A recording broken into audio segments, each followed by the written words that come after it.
Assalamu alaikum dear students. Welcome back to my channel The Chemist. Today we are going to discuss our new topic, that is free radical. In last lecture we discussed our two chemical species, that is ion and molecular ion. Now we will discuss our third chemical species, that is free radical. As we know, what is chemical species? Is an atom or a group of atom that take part in a chemical reaction. ठीक है, तो आज हम अपना इसी topic को continue करेंगे और अपनी तीसरी केमिकल स्पीशी को हम डिस्कस करेंगे कि तीसरी जो केमिकल स्पीशी है फ्री रेडिकल, एक्चुअल में होती क्या है, किसे कहते हैं. तो लेट्स स्टार्ट विद डेफिनेशन.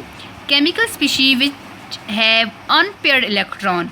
ठीक है, chemical species which have unpaired electron with no charge are called free radical. Last two में तो हमने पढ़ा था कि चार स्पीशी को हम फ्री कहते हैं, आयन कहते हैं, चार स्पीशी को हम मॉलिक्यूलर आयन कहते हैं. तो अब जो हमारे पास थर्ड केमिकल स्पीशी है उसको फ्री रेडिकल कहते हैं. और फ्री रेडिकल किसे कहते हैं कि जब भी एटम या ग्रुप ऑफ एटम पे हमारे पास अनपेयर्ड इलेक्ट्रॉन होता है. ठीक है, पेयर किसे कहते हैं? 2 इन नंबर को. तो जब हमारे पास एक सिंगल इलेक्ट्रॉन होता है, ये हमारे पास इस तरह पेयर हम किसे कहते हैं? 2 इन नंबर. ठीक है, जब इलेक्ट्रॉन 2 इन नंबर होते हैं तो हम पेयर कहते हैं. अनपेयर किसे कहते हैं? जब एक सिंगल इलेक्ट्रॉन होता है तो उसको हम क्या कहते हैं कि अनपेयर इलेक्ट्रॉन है. ठीक है, तो जब किसी एटम पे या ग्रुप ऑफ एटम पे इस तरह अनपेयर इलेक्ट्रॉन होगा, सिंगल इलेक्ट्रॉन होगा, अनपेयर इलेक्ट्रॉन होगा, उसको हम क्या कहेंगे? फ्री रेडिकल कहेंगे. ठीक है, उस एटम पे या ग्रुप ऑफ एटम पे चार्ज नहीं होगा, बल्कि ये इलेक्ट्रॉन जो अनपेयर ऑफ इलेक्ट्रॉन होगा, ये डॉट होगा, तो उसको हम क्या कहेंगे? उस एटम या ग्रुप ऑफ एटम को हम क्या कहेंगे? फ्री रेडिकल कहेंगे. Now come to the explanation. Formation हमारे पास है इसमें सब हेडिंग कि अब फ्री रेडिकल हमारे पास बनता कैसे है. ये जो मैं आप लोगों को लेक्चर दे रही होती हूँ, अगर आप लोग इसको कंसंट्रेशन से देखो, समझो, तो जिस तरह मैंने लिखा होता है ये एक किस्म के आप लोगों के पास नोट्स होते हैं. ठीक है, कि किस तरह आप लोगों ने क्वेश्चन अटैम्प्ट करना है. मोस्टली मेरा लेक्चर जो है वो पॉइंट में होता है, तो पॉइंट वाइज अगर आप लोग क्वेश्चन अटैम्प्ट करोगे तो वो ज़्यादा अच्छा इंप्रेशन पड़ता है. Right, okay. तो फॉर्मेशन हमारे पास फ्री रेडिकल कैसे फॉर्म होते हैं? फ्री रेडिकल हमें पता है कि बहुत हाईली हमारे पास एक रिएक्टिव स्पीशी होते हैं जो फ्री रेडिकल होते हैं. तो free radical are highly neutral species, एक न्यूट्रल स्पीशी है. फॉर्म बनता कैसे है? Formed by breaking a stable molecule. पहले एक स्टेबल मॉलिक्यूल होता है जो ब्रेक डाउन होती है, जिसकी ब्रेक डाउन होती है इस तरह के उसमें जो है जो पेयर ऑफ इलेक्ट्रॉन जो है उसकी ब्रेक डाउन हो जाती है और हमारे पास एक पार्टिकल के ऊपर, एक एटम के ऊपर अनपेयर इलेक्ट्रॉन आ जाता है. ठीक है, तो क्या है? फ्री रेडिकल हमारे पास formed by breaking a stable molecule, by breaking a stable molecule in such a way, इस तरीके से दैट रिजल्टिंग पार्टिकल्स गेट, जो रिजल्टिंग पार्टिकल है उनके ऊपर अनपेयर इलेक्ट्रॉन आ जाता है, मतलब सिंगल इलेक्ट्रॉन आ जाता है. ठीक है, जैसे कि हमारे पास कैसे आ जाता है? ये क्लोरीन है, Cl2 है, क्लोरीन मॉलिक्यूल है. ठीक है, अब इसको मैं क्लोरीन मॉलिक्यूल को इसको इस तरह भी लिख सकती हूँ, Cl बॉन्ड Cl, मतलब 2 क्लोरीन मॉलिक्यूल हैं. ठीक है, अब जब क्लोरीन मॉलिक्यूल को हम एक्सपोज करेंगे डिफ्यूज सनलाइट में हम इसको जब हम रखेंगे तो इसका जो बॉन्ड है ये टूट जाएगा. ठीक है, ये बॉन्ड टूट जाएगा और इसमें होमोलाइटिक फिजन हो जाएगी, मतलब इक्वल फिजन हो जाएगी. अब इलेक्ट्रॉन है, इस क्लोरीन ने भी एक इलेक्ट्रॉन शेयर किया हुआ है, इस क्लोरीन ने भी अपना एक इलेक्ट्रॉन शेयर किया हुआ है और ये एक बॉन्ड की शक्ल में बने हुए हैं.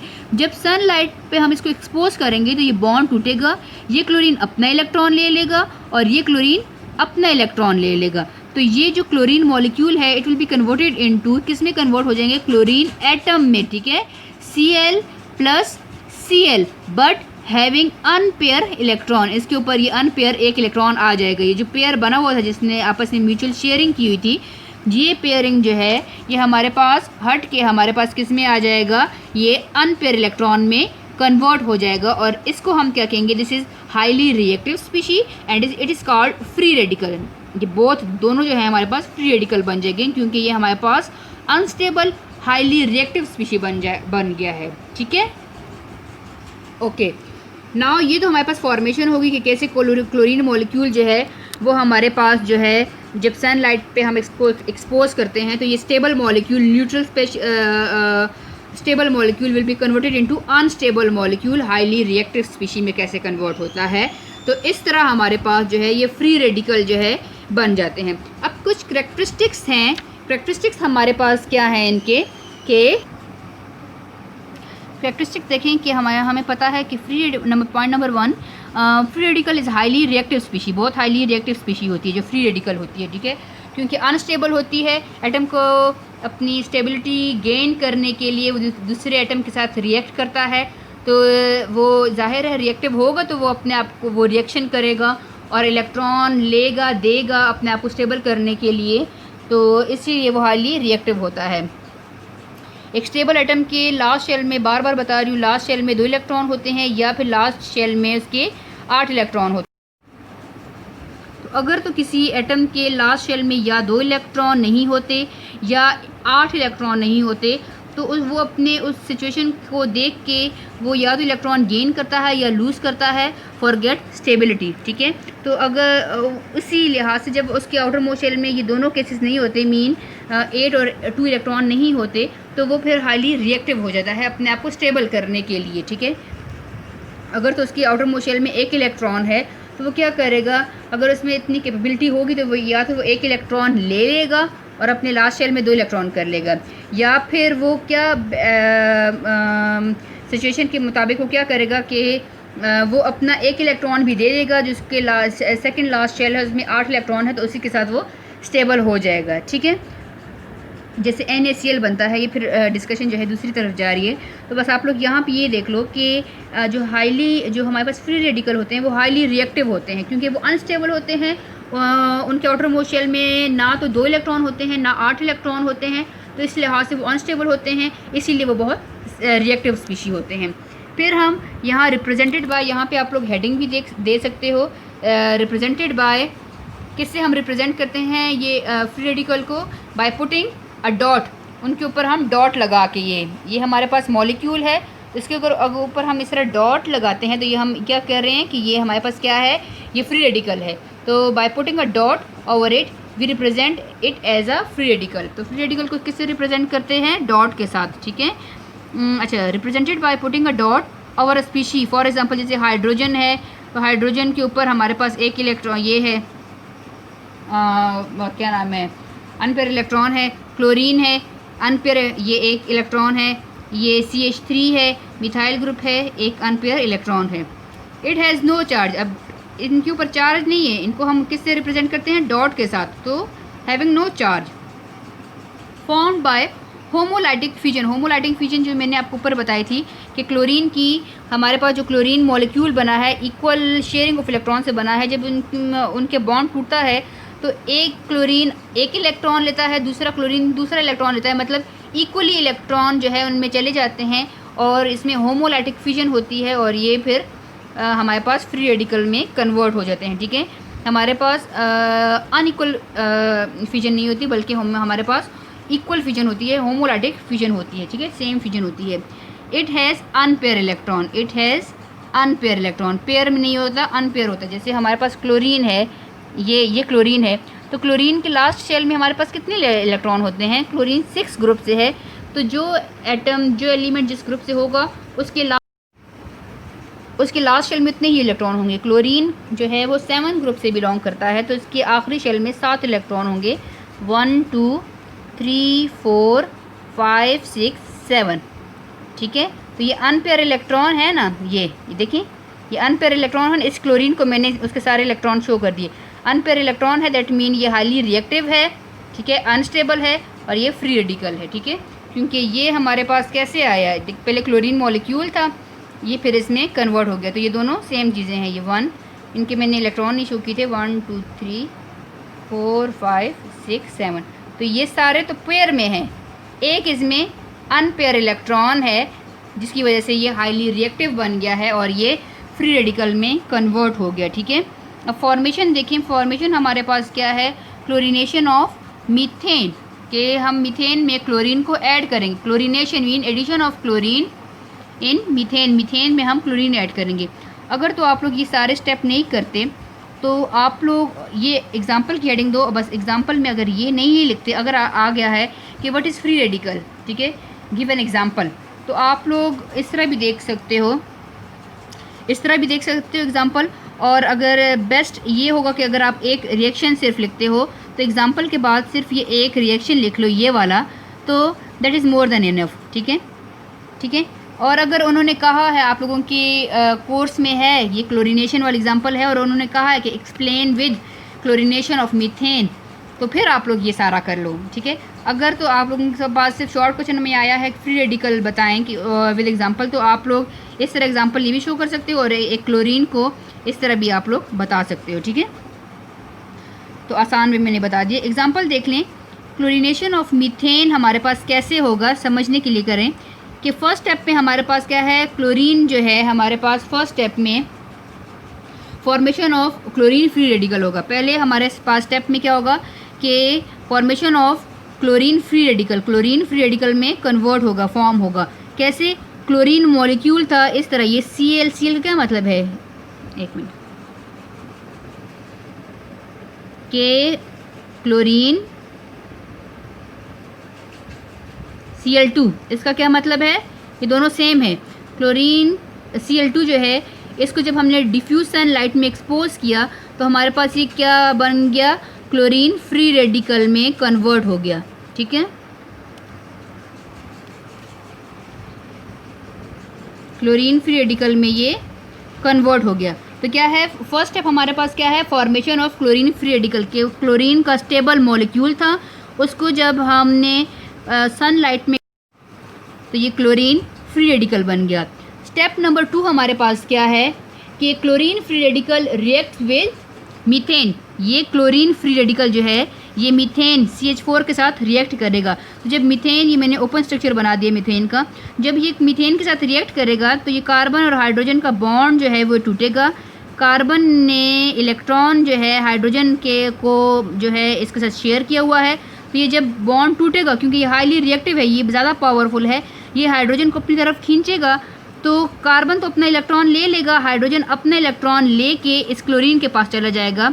तो हमारे पास जो मीथेन है ये कन्वर्ट हो जाएगा, CH4 will be converted into CH3, methyl group में कन्वर्ट हो जाएगा, और ये इलेक्ट्रॉन जो है ये एज अ अनपेयर इलेक्ट्रॉन यहाँ पे आ जाएगा, ठीक है। और ये क्लोरीन फ्री रेडिकल जो था, इसने हाइड्रोजन को अपनी तरफ अट्रैक्ट करके हाइड्रोक्लोरिक एसिड HCl में कन्वर्ट हो गया। नाउ हेयर, यहाँ पे हमारे पास फ्री रेडिकल कौन है, मिथाइल ग्रुप CH3, ये रिएक्टिव स्पीशी बन गया है। अब थर्ड स्टेप हमारे पास क्या है, this methyl free radical attacks on Cl2 molecule. अब यहाँ पे ये मिथाइल जो ये बना है, ये CH3 जो है मिथाइल फ्री रेडिकल हम पे जो ये है अटैक करेगा ऑन क्लोरीन मॉलिक्यूल। ये मैंने ओपन स्ट्रक्चर में लिखा हुआ, ठीक है स्टूडेंट्स, ये इस तरह है, इसको मैंने ओपन में लिख लिया है। तो अब ये क्लोरीन मॉलिक्यूल पे हमारे पास रिएक्ट करेगा, तो क्या करेगा, जाहिर है ये हाईली रिएक्टिव स्पीशी है, ये क्या करेगा, ये क्लोरीन के बॉन्ड को इस क्लोरीन के से हटा के इस क्लोरीन को अपनी तरफ अट्रैक्ट करेगा। तो ये क्या बन जाएगा, CH3Cl बन जाएगा, ठीक है। और ये chlorine molecule will be converted into free radical, जो इन्होंने इलेक्ट्रॉन आपस में शेयर किए हुए थे, ये इलेक्ट्रॉन, इसमें हमारे पास होमोलाइटिक फिजन हुई, इसने अपना इलेक्ट्रॉन ले लिया, इसने अपना इलेक्ट्रॉन ले लिया, ठीक है। और ये जो है कन्वर्ट हो गया Cl फ्री रेडिकल में, क्लोरीन फ्री रेडिकल में कन्वर्ट हो गया। और now this become stable, this become unstable. अब ये स्टेप जो है कंटिन्यू रहेगा, ये रिएक्शन जो है ये कंटिन्यू रहेगा until all the hydrogen atom of CH4 are replaced by Cl। जब तक ये CH4 की, ये जो CH4 था, ये CH4 था ना, एक हाइड्रोजन गया, क्लोरीन आ गया, तो ये किस में कन्वर्ट हो गया, CH3Cl में। अब दूसरा हाइड्रोजन जाएगा तो ये कन्वर्ट होगा हमारे पास CH2Cl2 में। फिर हमारे पास नेक्स्ट स्टेप में क्या होगा, नेक्स्ट स्टेप में हमारे पास एक और हाइड्रोजन रिमूव होगा CH, और उस हाइड्रोजन की जगह Cl आ जाएगा, तो Cl3 बन जाएगा, ठीक है। और लास्ट में हमारे पास क्या होगा कि ये भी एक हाइड्रोजन भी रिमूव हो जाएगा और ये कन्वर्ट हो जाएगा CCl4 में। तो ये रिएक्शन उस वक्त तक होता जाएगा जब तक ये मीथेन का ये सारे हाइड्रोजन जो है रिमूव नहीं हो जाते और इन हाइड्रोजन की जगह ये सारे क्लोरीन आ नहीं जाते, तो एंड प्रोडक्ट हमारे पास क्या होगा, CCl4 बन जाएगा। ठीक है, तो this reaction continues until all the hydrogen of CH4 are replaced by Cl atom, chlorine atom। ठीक है, तो this is all about free radical. ये फ्री रेडिकल का बारे में हमने डिस्कस किया। जो था हमारे पास क्लोरीनेशन ऑफ मीथेन के, मीथेन में हमने क्लोरीन हमने ऐड किया, स्टेप बाय स्टेप हमारे पास एक हाइड्रोजन हटा, एक क्लोरीन आ गया, दूसरा हाइड्रोजन हटा, दूसरा क्लोरीन आ गया, तीसरा हाइड्रोजन हटा मीथेन से, तीसरा क्लोरीन आ गया, चौथा हाइड्रोजन हट गया और 4 क्लोरीन आ गए हमारे पास और एंड प्रोडक्ट CCl4 बन जाएगा। राइट, तो हमने क्या डिस्कस किया, हमने इसमें डिस्कस किया जो हमारे पास फ्री रेडिकल था कि फ्री रेडिकल हम किसे कहते हैं, वो केमिकल स्पीशी है जिसके ऊपर अनपेयर इलेक्ट्रॉन होता है। अब हमारे पास ये क्या है, ये हमारे पास इसमें कौन सा फ्री रेडिकल है, CH3 फ्री रेडिकल है, यहाँ पे कौन है, Cl फ्री रेडिकल है। ठीक है, तो हमारे पास वो केमिकल स्पीशी जिसमें अनपेयर इलेक्ट्रॉन होते हैं उनको हम फ्री रेडिकल कहते हैं। जो फ्री रेडिकल बनते कैसे हैं कि एक स्टेबल मॉलिक्यूल होता है हमारे पास, स्टेबल मॉलिक्यूल होता है जैसे कि Cl है, Cl2 मॉलिक्यूल है, वो जब सनलाइट पे एक्सपोज हुआ तो ये स्टेबल मॉलिक्यूल कन्वर्ट हो जाएगा, इसमें इसके बॉन्ड टूट जाएगा और ये हमारे पास फ्री रेडिकल में कन्वर्ट हो जाएगा, एटम में कन्वर्ट हो जाएगा, जो फ्री रेडिकल जिसको हम कहेंगे हैविंग अनपेयर इलेक्ट्रॉन हम कहेंगे। ठीक है, डॉट से रिप्रेजेंट करते हैं और ये इसकी एग्जांपल है H.Cl.CH3. ठीक है, अगर आपके पास इस तरह कोई क्वेश्चन आ जाता है, दोबारा बता रही हूँ, अगर आप लोग ये सिर्फ एग्जांपल लिखते हो क्लोरीन की ये एक, that is more than enough. या तो लेकिन अगर क्वेश्चन पेपर में आया है एक्सप्लेन क्लोरीनेशन ऑफ मीथेन, तो फिर आप लोग ये सारा स्टेप आप लोग करोगे, लेकिन ये आप लोगों की कोर्स में है इसीलिए आप लोगों को ये करना पड़ेगा। 9 के कोर्स में ये क्लोरीनेशन है, इसीलिए आप लोगों को ये वाले स्टेप भी करने। ठीक है जी, दैट्स ऑल फॉर टुडे। तो ये हमारा केमिकल स्पीशी का टॉपिक कंप्लीट होता है। So if you like my video, please kindly share it, subscribe my channel, like my video and comment it. Thank you.